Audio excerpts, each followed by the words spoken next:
오늘 우리에게 주신 하나님 말씀을 제가 한 주간 묵상하면서 젊은 시절 많이 불렀던 찬양 한 곡이 떠올랐습니다. 여러분도 잘 아시겠죠? 이 곡. 문들아 머리 들어라 들릴지어다 영원한 문들아 영광의 왕 들어가시도록 영광의 왕 들어가신다. 청년 시절부터 정말 자주 불렀던 찬양인데 사실 그때는 제가 청년 시절에는 이 가사가 성경 어디에 있는지 또 그 의미는 무엇인지 잘 몰랐습니다. 그냥 청년들과 흥겨운 리듬에 젖어서 그냥 기타 치면서 무턱대고 불렀던 것 같아요. 그런데 저뿐만 아니라 요즘도 이 찬양을 부르는 성도들이 가사의 의미를 제대로 제대로 알지 못한 채 부르고 있을 것 같아요. 여기서 말하는 이 문, 저 문이 어떤 문인지, 그 문의 머리를 들라는 의미는 뭔지, 다윗은 왜 이 시에서 문이라는 단어를 사용했는지, 그 모든 의미를 알지 못하고 부르고 있을 것입니다. 다윗이 작사하고 노래로 불렀던 이 곡을 그로부터 3000년이 지난 오늘 성도들이 흥겹게 부르고 있다는 사실은 매우 감사한 일이죠. 그러나 성경 말씀을 가사로 만든 그런 찬양은 그 가사의 의미를 제대로 알고 불러야 해요. 그렇지 않으면 그 노래를 부를 때마다 저마다의 신앙 고백이 다 달라지겠죠. 그래서 정말 잘 알고 불러야 돼요. 지난 한 주는 대통령의 그 위법적인 그 비상계엄 선포가 있었고 그 대통령을 탄핵하려는 국회의원들로 나라가 무척이나 어수선했습니다. 그런 때에 하나님은 이 말씀을 본문으로 주셨어요. 왜 이 말씀을 주셨는지 저는 처음에 알지 못했어요. 나라가 이렇게 어지럽고 위태로울 때 하나님께 속한 백성들은 어떤 마음으로 기도해야 하는지 오늘 말씀을 통해 생각하는 시간이 되길 원합니다. 자, 1절부터 보시면 땅과 거기에 충만한 것과 세계와 그 가운데에 사는 자들은 다 여호와의 것이로다. 이 시는 세상 만물의 주인이 여호와 하나님이란 사실을 선포하면서 시작합니다. 여기서 다윗이 말한 저 땅과 세계, 원어를 보면 모두 지구를 뜻하는 단어입니다. 지구에 있는 자연과 동물, 또 그것들과 더불어 사는 사람, 모두가 하나님이 주인이라는 겁니다. 하나님을 믿든 안 믿든, 이 나라 대통령이든 국회의원이든 그 지위의 높고 낮음에 상관없이 이 지구에 사는 사람이라면 그의 주인은 하나님입니다. 그리고 다윗은 이 다음 절에서 사람이 사는 이 터가, 이 땅이 어떻게 탄생했는지를 알려줍니다. 여호와께서 그 터를 바다 위에 세우시며 강들 위에 건설하셨도다. 사람이 사는 이 터전, 이 땅은 바다와 강들 위에 세워졌다. 우리가 사는 이 땅이 물 위에 세워졌다는, 이게 언뜻 생각하면 불가능한 일이죠. 땅이 어떻게 물 위에 세워집니까? 그런데 창세기의 기록을 보면 우리가 사는 이 터가 물 위에 세워졌다는 말이 정확하게 들어맞습니다. 창세기 1장을 봅니다. 1장 7절에 하나님이 궁창을 만드사 궁창 아래의 물과 궁창 위의 물로 나뉘게 하시니 그대로 되니라. 자, 하나님은 이 천지창조 둘째 날인데 둘째 날에 우리가 보는 저 파란 하늘, 저 궁창은 지금 파란 하늘이에요. 우리가 보는 파란 하늘. 그 파란 하늘을 만드셨어요. 둘째 날에. 그 하늘을 중심으로 우주에 가득했던 수분의 입자를 나누셨다는 거예요. 하늘 아래의 물과 하늘 위의 물, 다시 말해서 저 하늘을 경계로 해서 지구의 물과 우주의 물로 나눈 겁니다. 그래서 처음에 지구는 물로만 가득했어요. 이렇게. 땅이 없죠? 처음에 지구는 저런 모습이었어요. 물로만 가득했어요.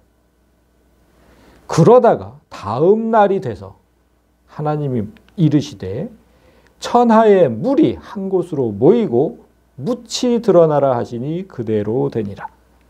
자, 하늘 밑의 물. 지금 천하의 물이잖아요. 천하는 하늘 밑이잖아요. 하늘 밑의 물, 지구의 물을 한 곳으로 모으셨어요. 이렇게 생겼었는데 물을 한 곳으로 모으셨어요. 그래서 그곳을 바다라고 부르셨고 물이 한쪽으로 몰리면서 드러난 날이 그 드러난 곳이 이제 땅이 되죠. 그래서 이제 땅이 이렇게 드러났어요. 그것이 오늘날 지구의 모습이에요. 그러니까 하나님이 묻을 땅이라 부르시고 모인 물을 바다라 부르시니 하나님이 보시기에 좋았더라. 이런 구절이 분명히 있잖아요. 그러니까 따라서 우리가 사는 터, 그 터를 바다 위에 세우셨고 강들 위에 세우셨다. 이 말은 정확하게 맞는 거예요. 이렇게 보면 물 위에 세워졌잖아요. 그런데 다윗이 땅이 바다에서 나왔다는 얘기를 왜 하는지 알아야 합니다. 그 얘기를 왜 하고 있느냐 지금. 여기엔 더 깊은 의미가 들어있습니다. 여러분 제가 몇 번 말씀을 드렸듯이 성경에서 물은 누구를 의미하고 아니 하나님을 의미하고 흙은 사람을 의미하죠. 지구의 흙이 물속에서 나왔다. 그 의미는 그럼 뭐냐? 모든 사람이 하나님 안에 있다가 거기로부터 나온 것이다. 그걸 좀 깨닫게 하려고 다윗이 지금 그 얘기를 하는 거예요. 하나님은 보이지 않으시죠? 그러니까 사람은 하나님을 알 방법이 없어요. 보이지 않으시니까. 그 하나님을 알 방법, 깨닫는 방법도 없고. 그래서 하나님은 사람이 자연을 보면서 하나님을 깨닫도록 하셨다. 우리가 항상 자연을 보면서도 하나님을 한 번도 보지 못했다고 이렇게 말을 하면 그건 핑계고 변명이다 라고 성경이 분명하게 기록합니다. 창세로부터 그의 보이지 않는 것들, 하나님 보이지 않으시잖아요. 그 보이지 않는 것들, 그 하나님의 영원하신 능력과 신성을 그가 만드신 만물을 통해서 깨달아 알 수 있게 하셨는데 그런데도 사람이 하나님을 모른다고 하면 그들이 핑계하는 것이다. 그러니까 자연을 보면서 사는 모든 사람은 하나님을 한 번도 보지 못했다고 말하면 안 돼요. 그 자연을 보면서 사람이 하나님 안에서 나왔음을 인정하고 그 하나님을 경외하며 살아야 합니다. 다음 절은 그 얘기를 하는 거예요. 여호와의 산에 오를 자가 누구며 그의 거룩한 곳에 설 자가 누구인가? 이 말은 내가 하나님 안에서 나왔음을 인정하는 자만이 여호와의 산 거룩한 곳에 설 수 있다는 뜻입니다. 그럼 여기서 말하는 여호와의 산 거룩한 곳이 어디인지 그게 이제 궁금한데 그 전에 먼저 그곳에 오르고 서는 사람이 어떤 사람인지부터 알아봅니다. 자, 4절을 보면 곧 손이 깨끗하며 마음이 청결하며 뜻을 허탄한 데 두지 아니하며 거짓 맹세하지 아니하는 자로다. 자, 여러분 내가 하나님 안에서 나왔어요. 그것을 인정하는 사람이라면 그러면 어떻게 살 것 같아요?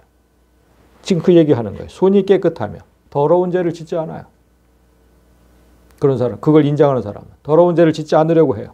마음이 청결하며 생각하는 것도 깨끗해요. 생각 자체도 깨끗해. 뜻을 허탄한 데 두지 않는다. 이거 번역이 좀 아쉬워서 제가 가로치고 해놨어요. 내 영혼을 세상에 두지 않아요. 그 세상의 것들을 탐하지 않아요. 그리고 거짓 맹세하지 않아요.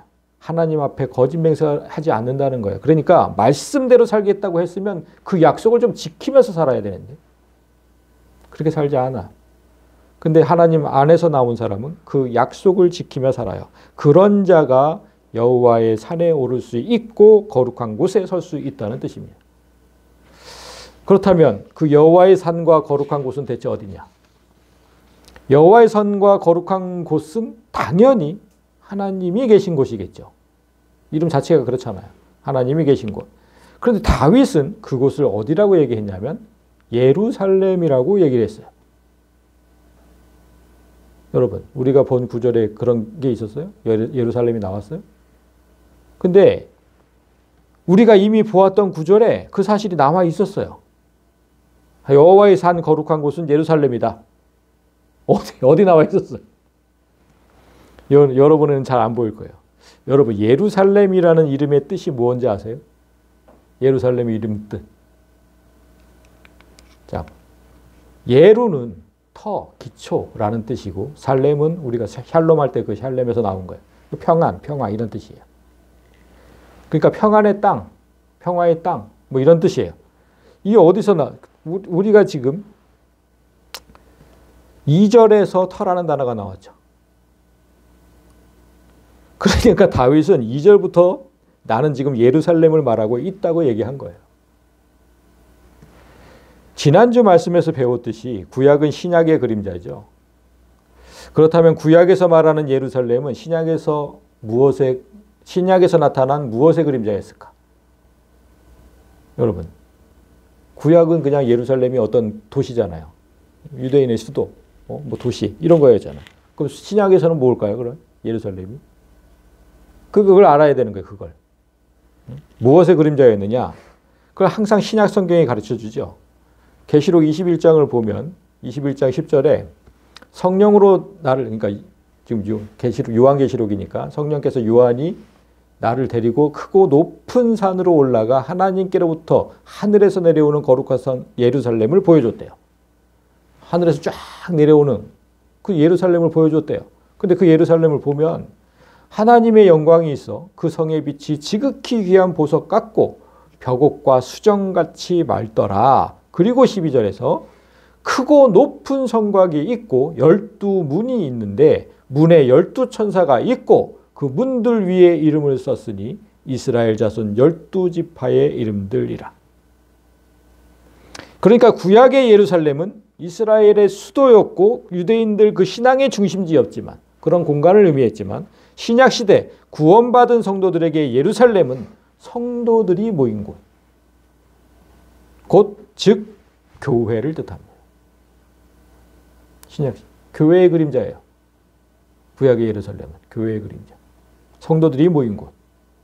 이 건물 얘기하는 거 아니고 성도들이 모인 곳, 교회. 그런데 주목할 것은 그곳에 문이 있었다는 겁니다. 오늘 본문에 문이 나오죠? 오늘 본문에 이렇게 문이 나오잖아요.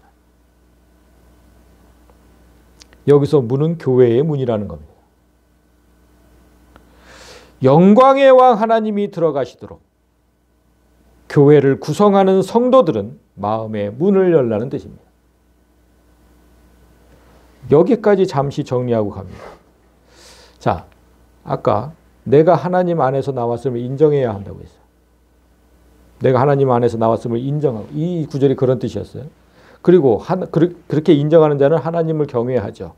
그가 여호와의 산 거룩한 곳에 있을 것이라고 했어요. 교회에 있을 것이다. 그런 자가. 그렇지 않아요. 여기 계신 분들은 여러분이 이곳에 있다는 의미는 여러분 모두가 내가 하나님 안에서 나왔음을 인정하고 하나님을 경외하는 사람들이기 때문에 여기 있는 거잖아요. 그런 자는 여호와께 복을 받고 구원의 하나님께 의를 얻게 된다. 성도가 받는 복은 하나님께 의롭다 칭함을 받고 구원을 받는 복. 그게 성도가 받는 복이잖아요. 그런 복을 받은 사람은 어떤 삶을 살게 되는지 다음 절에서 이렇게 얘기를 해요. 그런 사람은 여호와를 찾는 족속이요 야곱의 하나님의 얼굴을 구하는 자다. 자, 의인으로 칭함을 받은 자는 여호와를 찾고 하나님의 얼굴을 구한다. 무척이나 당연하고 옳은 말씀 같지만 이 구절도 잘못 번역되어서 하나님께서 말씀하신 뜻을 흐리게 만들었습니다. 잘못 번역된 게 너무 많아요, 성경에. 안타까워. 여기서 지금 하나님의 얼굴이라고 번역한 거를 제가 원어로 보니까 이렇게 되어 있어요. 파네카. 제가 저 빨간 걸로 해놨잖아요, 여기. 이게 지금 파네카거든요. 히브리어는 그 대명사가 단어의 뒤에 붙어요. 그래서 대명사, 전미사 이렇게 얘기를 하거든요. 근데 이 카가 너예라는 뜻입니다. 하나님이 아니에요. 너의.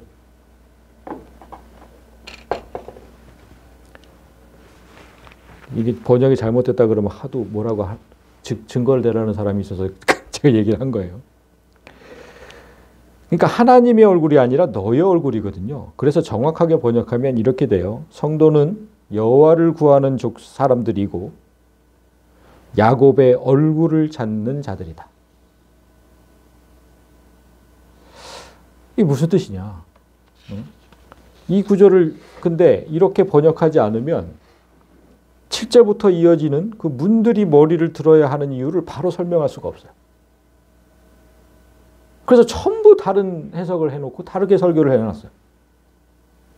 이걸 안 고쳐놨기 때문에. 그냥 하나님의 얼굴이라고 해놔서 이상한 설교가 돼버렸어요. 성도는 야곱의 얼굴을 찾아야 한다. 이 의미를 바로 알려면 찾아야 한다고 번역한 단어, 저 바카시라는 단어의 의미도 알아야 돼요. 이 단어는 무언가 알기 위해서 묻거나 발견하기 위해 찾는다.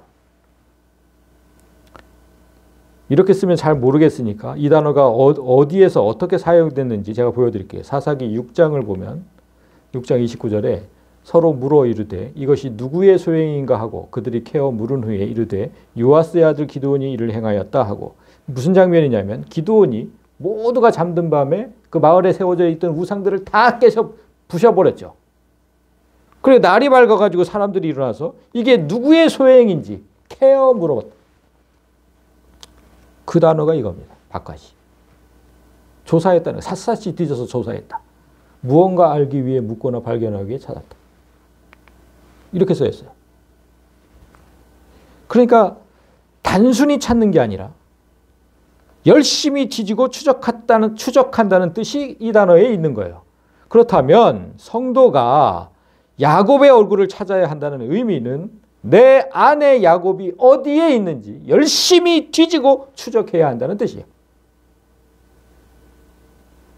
야곱, 여러분, 야곱이 무슨 뜻이에요? 야곱의 이름의 뜻은 아시죠?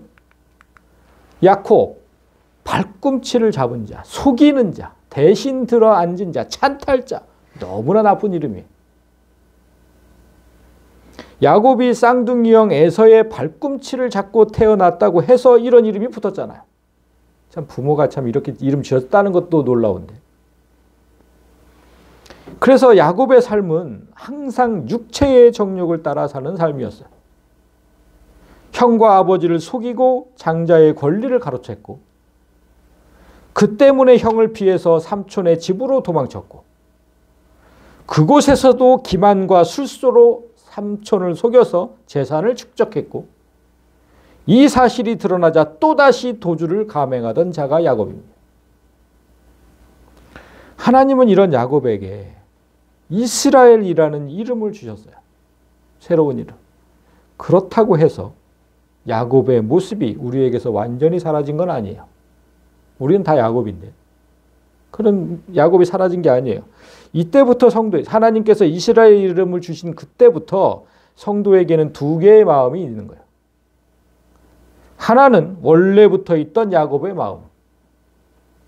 육체를 따라 살고 싶은 그 마음이 있고 또 하나는 하나님께서 새롭게 주신 이스라엘의 마음, 성령을 따라서 살고 싶은 마음이 있는 겁니다.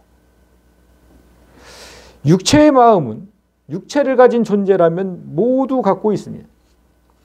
사람뿐만 아니라 동물도 식욕, 자고 싶은 수면욕, 그리고 성욕 이런 욕구가 너무나 강해서 남보다 더 가지려고 하고 심지어 남의 것까지 찬탈하려고 하는 그런 본능대로 살고 싶은 마음이 육체의 마음이고 야곱의 마음입니다. 사단은 내 안에 있는 이런 욕구가 발현되도록 온갖 유혹을 다 해요. 보여줘요. 이거 갖고 싶지. 세상 것을 보여준다니까. 아까 세상 것에 우리의 영혼을 두지 않는다 그랬잖아요. 근데 사단은 계속 유혹을 해요. 갖고 싶지. 이렇게 살고 싶지. 성령은 이런 육체의 욕구가 발현되지 못하도록 막는 역할을 하는 거고 6절은 그 상태를 말하는 겁니다. 이전에 악하게 살던 그 모습이 내 안에서 문득 올라올 때, 나도 저거 갖고 싶은데, 나도 저렇게 살고 싶은데. 그렇게 문득 올라오는데 대개는 그걸 깨닫지 못하고 살아요, 성도들이. 그게 악한지도 모르고 살아. 그게 악한 게 올라오는지도. 그거 모르고 살아요, 성도들이. 그러니까 그걸 고쳐야 되겠다든지 이 마음을 버려야 되겠다든지 그런 생각도 하지 않죠. 모르니까. 내 안에 있는 옛사람 야곱을 그래서 찾아내고 추적해야 한다. 그게 악한 것인지 모르니까. 그래서 그 찾고 추적해서 하나님께 도움을 구하는 사람, 여호와를 구하는 족속, 하나님은 그 사람이 성도라고 얘기를 하는 거예요. 6절은 그런 뜻이에요. 그리고 지금 셀라가 붙었잖아요. 여러분 셀라 시편에 보면 각각 붙어 있잖아요. 노래를 점점 더 고조시키라는 음악 용어예요. 음악 용어. 그러니까 이렇게 된 거죠. 성도들이여, 네 안에서 악한 마음이 발현될 때마다 그것이 악하다는 사실을 깨닫고 하나님께 도움을 구하라. 이 가사를 노래할 때 소리를 높여서 노래하고 각종 악기로 분위기를 고조시키라는 겁니다. 중요한 거니까. 그렇게 고조된 분위기에서 7절의 가사가 나온 거예요. 문들아 너희 머리를 들지어다. 영원한 문들아 들릴지어다. 영광의 왕이 들어가시리로다. 여기서 문은 아까 말씀드렸듯이 예루살렘의 문, 즉 교회의 문이고 성도들의 문이죠. 영광의 왕 하나님께서 들어가시도록 그 문을 활짝 열라는 겁니다. 그런데 다윗은 이 구절에서 빨간 거 보세요. 들지어다는 능동태, 들릴지어다는 수동태예요. 우리가 마음의 문을 능동적으로 열어야 하는데, 내 마음의 문이니까 내가 열어야 되잖아요. 그걸 열어야 되는데 때로는 수동적으로 열리기도 해야 한다는 뜻이에요. 이게 무슨 뜻일까?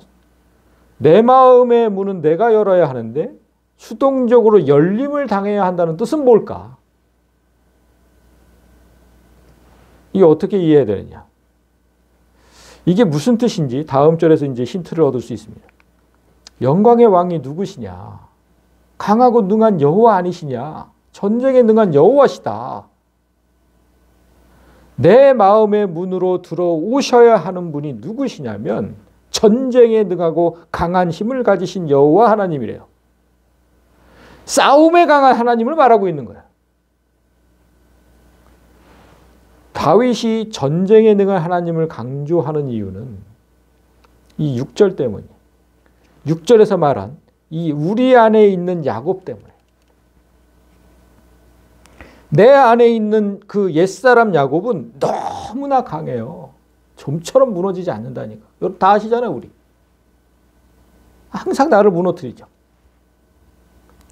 야곱이 얼마나 강한지 그 일례를 그 창세기 기록에서 잠깐 보면 야곱이 삼촌 라반에게서 도망치듯이 나왔을 때 하나님은 야곱에게 이렇게 말씀하셨어요. 여호와께서 야곱에게 이르시되 네 조상의 땅 네 족속에게로 돌아가라. 내가 너와 함께 있으리라. 야곱은 형 에서의 보복이 두려워서 고향으로 가는 걸 꺼렸어요. 하면 죽을 것 같은데. 맞아 죽을 것 같은데. 그런데 하나님은 고향으로 가래요. 아휴, 진짜 가기 싫은데. 야곱이 일단 말씀에 순종해서 고향을 향해 떠나요. 그런데 얼마 지나지 않아서 그 말씀을 까맣게 잊어버려요. 이 말씀을 까맣게 잊어버려요. 형의 마음이 어떤지 알아보려고 종들을 보내봤어요. 먼저 가기 전에. 야, 형이 어떤지 좀 가서 알아봐라. 근데 형이 장정 400명을 거느리고 오고 있다는 소식을 들어요. 그 야곱이 생각할 때는 형이 군사를 거느리고 나를 죽이러 오는구나. 이렇게 생각하는 거죠. 그 뒤에는 삼촌 라반이 쫓아오고 있고 앞에는 막강한 형의 군대가 오고 있어요. 앞으로도 못 가고 뒤로도 못 가는 진퇴양난이에요. 여러분, 우리도 살면서 이런 처지를 당할 때가 있죠. 이럴 수도 없고 저럴 수도 없고. 이렇게 하자니 이 문제가 걸리고 저렇게 하자니 저 문제가 걸려요. 답이 없어서 답답할 때 한숨만 짓지 말고 내 안에 있는 옛사람 야곱이 또다시 발현됐음을 기억해야 합니다. 하나님은 이미 분명히 말씀하셨어요. 내가 너와 함께 있겠다고. 그런데 야곱은 눈앞에 어려운 상황만 보고 말씀은 까맣게 잊어버렸어요. 안절부절 어찌할 줄 몰라요. 그게 바로 옛사람 야곱이 나타날 때의 모습이에요. 여러분, 그게 바로 야곱이 나타날 때의 모습이라고. 눈앞의 상황은 너무나 캄캄해도 그때 우리가 기억해야 하는 건 하나님 말씀이에요. 내가 너와 함께 있겠다. 이 말씀을 기억하고 또 믿어야 하는 거예요. 그러니까 너의 마음으로 들어가려고 하시는 이가 누구냐? 모든 악한 상황과 싸워서 능히 이길 수 있는 하나님이 아니시냐?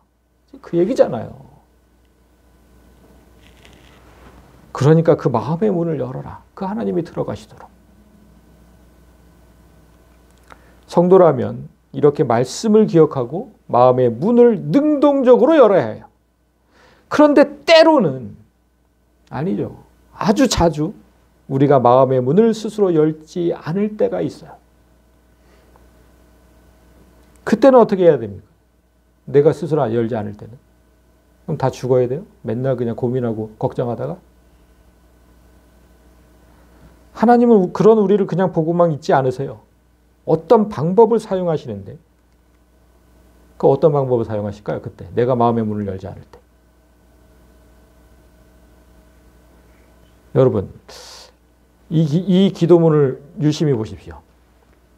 하나님, 제가 말씀에 순종하길 원합니다. 말씀에 순종할 수 있도록 도와주시옵소서. 이 기도문 어떠세요? 괜찮은 기도문 같아요? 여러분도 이런 기도를 많이 했을 것이고 누구나 이런 기도를 해야 한다고 생각할 거예요. 그래서 이 기도에는 전혀 문제가 없다고 생각됩니다.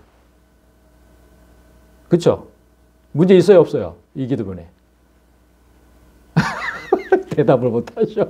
이제 괜찮잖아, 이 기도문? 괜찮죠? 그런데 그렇지가 않아요. 이 기도문에는 함정이 있습니다. 어떤 함정이 있을까요?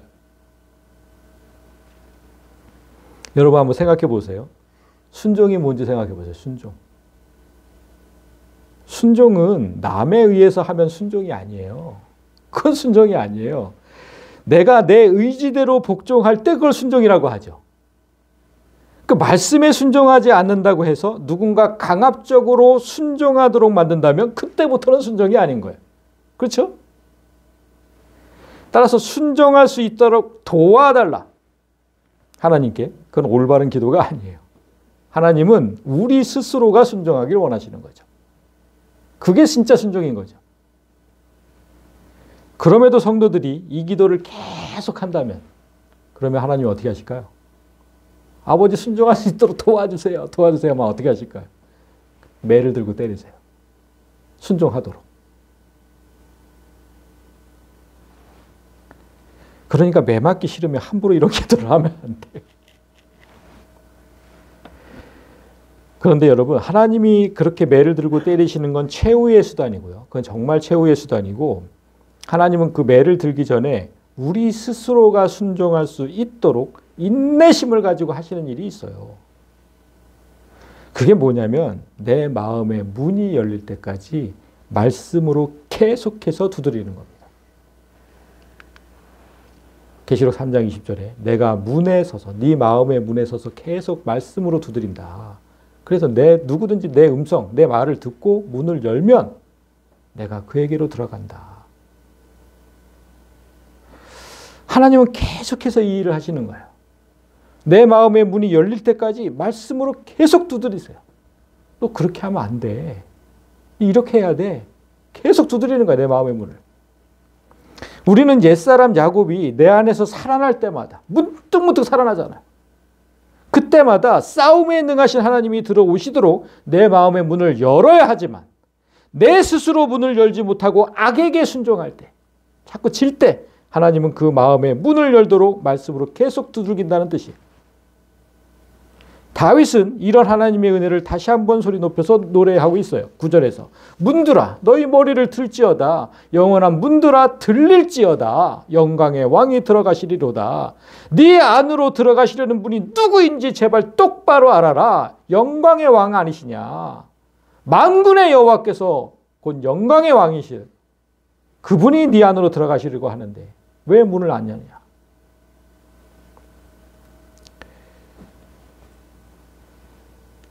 여러분 우리가 수동적으로 열린다고 그랬잖아요. 수동적으로 마음의 문이. 이게 계속 두드린다니까요. 말씀이 나를. 정말 그렇게 하고 싶지 않아요. 근데 자꾸만 무너지거든요. 우리는 연약하니까. 이렇게 하나님께서 이렇게 말씀하셔서 내가 그렇게 살고 싶지 않은데 계속 무너질 때가 있어요. 그래서 계속 그쪽으로 가. 악한 쪽으로. 계속 붙들고 말씀하세요. 제 마음에서. 그럼 못 가요, 못 가. 진짜 못 해요. 그러니까 그 전제가 뭐예요? 말씀을 더 가까이 해야 된다는 거잖아요. 말씀을. 여기서 지금 만군의 여호와. 만군은 전쟁에 나서는 모든 군대 만군이잖아요. 전쟁에 나서는 군대를 말해요. 하나님은 하늘 군대의 통수권자세요. 그분이 모든 군대를 몰고 와서 내 안에 있는 악과 싸우신다는 거예요. 그러니까 들어오시도록 해야죠. 그러니까 그분이 내 안에 들어와 싸울 수 있도록 마음의 문을 열라 이렇게 소리 높여서 노래하면서 좀 또 셀라가 붙었어요. 진짜 이게 높여서 노래를 해야 돼요. 우리가 잊어먹지 않도록. 근데 한 가지 여기서 지금 알려드릴 것은 문에 머리를 든다 그랬잖아요. 문에 머리를 들어라. 이게 무슨 의미인지 이제 모르는 성도들이 있어서 이제 한 가지 알려드리는 건데, 그 다윗 당시의 그 성문, 혹시 영화에서 보셨는지 모르겠어요. 위아래로 열리고 닫혀요. 위아래로. 지금 우리 샤터문처럼. 그 위아래로 열리고. 그래서 그 문의 꼭대기에 줄을 매서 병사들이 이렇게 밑에서 당기죠. 그러면 열리는 식이에요. 그래서 그 문의 머리를 저렇게 들어야 된다. 그렇게 표현한 거예요. 머리가 뭐냐, 뭐 이래서 또 막 여러 가지 해석들이 있는데, 지금 다윗 시대의 그 성문이 그랬다. 예루살렘 성문이니까 지금. 그랬다는 걸 알려드립니다. 그리고 오늘 본문은 이렇게 끝났는데, 다윗이 여기서 지금 하늘나라 군대의 통수권자를 말하는 대목에서 문득 우리나라 국군의 통수권자가 떠올랐어요. 대통령은 분명히 우리나라 국군의 통수권자시죠. 그렇지만 그 권력을 함부로 쓰면 안 돼요. 우리나라 헌법에 제일 먼저 등장하는 법조문을 보십시오. 헌법 제1조 1항은 대한민국은 민주공화국이라는 것이고, 2항은 대한민국의 주권은 국민에게 있고 모든 권력은 국민으로부터 나온다고 적시되어 있어요. 헌법에 가장 먼저 적시되어 있다는 건 이 조항이 모든 법 위에 가장 으뜸이 된다는 뜻이에요. 그런데 대한민국의 대통령이 이 법을 무시했어요. 계엄령이 선포되면 국민의 주권은 없어져요. 대한민국의 주된 권력, 주권은 그거예요. 주된 권력. 주된 권력이 국민에게 있는데 그 권리를 박탈하려고 했던 거예요. 대통령이. 그건 이 나라를 저 북한처럼 독재 국가로 만들겠다는 것과 똑같은 거예요. 그래서 계엄령은 쿠데타나 내전, 반란, 전쟁, 폭동, 국가적 재난 등의 그 비상사태로 인해서 국가의 일상적인 치안 유지와 사법권 유지가 불가능하다고 판단될 때만 부득이하게 내려져야 되는 거예요. 그런데 이 나라의 대통령은 야당의 폭거에 대항한다고 계엄령을 내렸어요. 대통령은 헌법 1조 2항을 다시 한번 되새겼어야 했어요. 이 나라의 주된 권력이 국민에게 있다면 어떻게 했어야 합니까? 계엄령을 내려야 할 게 아니라 국민에게 호소했어야 합니다. 주된 권력이 국민에게 있잖아요. 국민에게 호소했어야죠. 오늘 다윗의 시가 우리에게 무엇을 말했습니까? 하나님께서 우주에 가득한 물을 둘로 나누시고 땅을 드러나게 하시고 그 땅에 사람이 살도록 하셨어요. 그래서 이 땅에 속한 모든 건 하나님께서 주인이다. 이 땅에 속한 모든 건 하나님이 주인이다. 사람도 주인이신 그 하나님이, 우리의 주인이신 그 하나님이 우리를 어떻게 대하셨어요? 너희는 내 것이니까 나에게 순종하라고 강압하셨습니까? 그렇게 안 하셨어요. 우리가 스스로 순종하기를 원하시지만 순종하지 않을 때도 강압하지 않으시고 끊임없이 내 마음에 말씀하시면서 그 문이 열리도록 유도하셨죠. 절대로 강압하지 않으세요, 하나님은. 네가 스스로 열도록. 이 세상의 주인이신 하나님도 그렇게 하시는데 이 나라의 대통령은 국민의 주인이 아닙니다. 하나님이 우리 마음 문을 여시려고 그토록 노력하셨다면 대통령은 국민의 마음 문을 열려고 몇십 배, 몇백 배 더 노력했어야 했어요. 그런데 대통령은 그런 노력을 하지 않았어요. 얼마나 국민을 무시했으면 불통 대통령이라는 그런 낙인이 찍혀버렸어요. 대통령이 이런 모습으로 나라를 통치하고 계엄령을 선포했는데 제가 한 주간 놀랐던 건 그 대통령을 지지하는 세력이 기독교 내에 너무 많다는 사실이에요. 목사들이 다 유튜브에 올린 거예요. 그 계엄을 지지한다.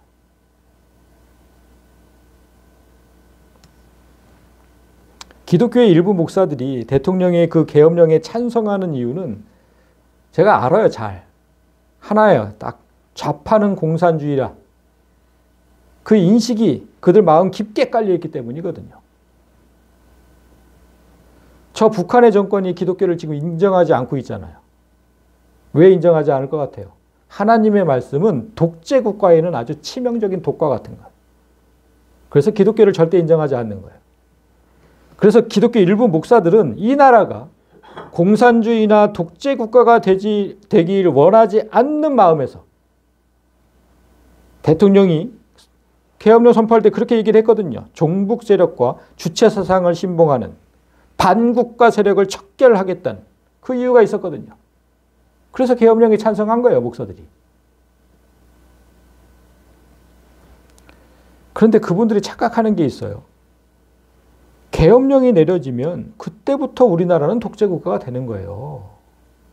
독재국가가 그렇게 싫어서 그렇게 싫어하는 사람들이 계엄령이 내려지면 그때부터 독재국가가 되는 거라고요. 무력으로 국민을 제압하죠. 군인들이 다 와서 국민을 제압하는 거예요. 그리고 모든 자유를 뺏어요. 국민들로부터. 그 1인 통치를 받아야 해야 돼요. 그때부터는. 공산주의를 거부하고 독재 국가를 반대하면서 계엄령에는 찬성한다. 이렇게 말하면 뜨거운 아이스 아메리카노가 가능하다고 얘기하는 거예요. 그게 가능하다. 뜨거운 아이스 아메리카노가. 얼마나 어리석은 겁니까? 자금의 사태를 보면서 우리나라 대통령이 예수 그리스도를 믿고 평소 하나님 말씀에 귀를 기울였다면 이런 어리석은 결정을 하지 않았을 것이란 마음이 들었어요. 오늘 본문에 문에 관한 말씀이 있으니까 예수님이 문에 관해서 말씀하신 것을 소개하면서 말씀을 맺도록 하겠습니다. 마태복음 7장을 보면 좁은 문으로 들어가라.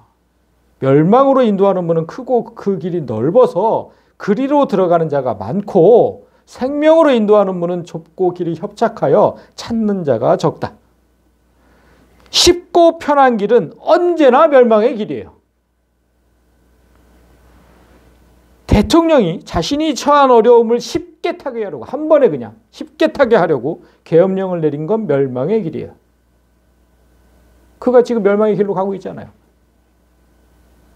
그가 이제 어떻게 되겠습니까? 대통령은 좁은 길로 가야 했어요. 좁은 길로. 대통령 자신도 살리고 그 아내도 살리고 이 나라를 살리는 길은 좁고 협착한, 저 협착은 좀 그 번역이 좀 그런데 고통스럽다는 뜻이에요. 고통스럽다. 좁고 고통스러운 길로 갔어야 해요. 비록 뼈를 깎는 그런 고통이 있더라도 내 아내를 감옥에 보내는 그런 일이 있더라도 그 길로 갔더라면 모두가 살았을 거예요. 모두가. 감옥에 갔겠어요. 무슨 뭐 또 집행유예나 뭐 이런 걸 됐겠지. 그냥 심판받게 했어야죠. 법원에 가서. 그럼 모두가 살았을 거예요. 그러니까 대통령이 이런 말씀을 좀 알았다면 우리나라가 세계의 웃음거리가 되고 국격이 낮아지는 일은 없었을 것인데 그가 하나님을 따르지 않고 이상한 도사의 말을 따르면서 아직도 따르고 있는지는 모르겠습니다. 그래서 멸망의 길로 가는 거예요. 그냥 안타깝죠. 대통령을 보면서 우리도 깨달아야 합니다. 성도된 우리가 하나님 말씀대로 살지 않으면 우리는 언제나 세상의 웃음거리가 되고 기독교의 격은 한없이 낮아집니다. 말씀을 듣는 여러분 명심해야 합니다. 마음 문을 열고 말씀이 내 안으로 들어오도록 해야 해요. 때때로 내 마음이 얼어붙어서 스스로 열 기력이 없거든 내 마음이 수동으로라도 열리도록 말씀 앞에 있어야 합니다. 중요한 건 여러분 스스로 마음의 문을 열든 말씀으로 인해 수동적으로 열리든 어떻게든 그 마음의 문이 열려야 한다는 겁니다. 그래야 하나님이 들어가시고 모든 문제가 해결돼요. 여러분 모두가 내 안으로 들어오신 하나님과 함께 먹고 마시며 그 하나님을 경험하는 삶이 되시기를 주님의 이름으로 간절히 소망합니다. 아멘.